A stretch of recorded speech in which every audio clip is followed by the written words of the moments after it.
آج بات کرتے ہیں صبر اور انتظار میں کیا فرق ہے اور صبر اور انتظار کرنے میں کون سے فائدے ہیں اور کیسے ان میں یکسانگی ہو سکتی ہے۔ صبر اور انتظار میں کیا فرق ہے؟ اس کا اگر جواب دیکھا جائے تو ان دونوں کے درمیان فرق کو درج ذیل تمثیل کی مدد سے سمجھ سکتے ہیں۔ صبر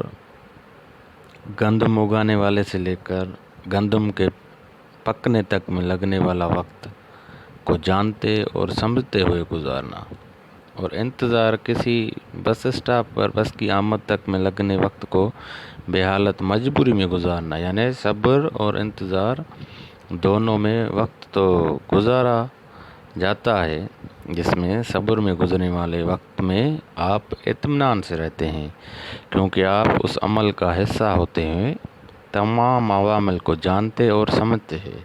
جبکہ انتظار میں گزرنے والے وقت میں آپ بے چین رہتے ہیں کیونکہ آپ اس عمل کا حصہ نہ ہوتے ہوئے تمام عوامل کو جانتے اور سمجھتے نہیں۔ اس بات کا اگر خلاصہ دیکھا جائے تو خلاصہ یہ نکلے گا کہ بس اگر آپ انتظار کی کفت سے بچنا چاہتے ہیں اور صبر کا دامن اپنے ہاتھ میں پکڑنا چاہتے ہیں تو پھر کسی بھی عمل کا حصہ بنتے ہوئے اس عمل میں لگنے والے وقت ٹائم کو سمجھنے کی کوشش کریں۔ اگر آپ یہ کریں گے تو آپ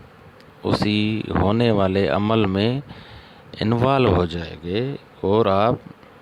صبر کا دامن ہاتھ سے جانے نہیں دیں گے۔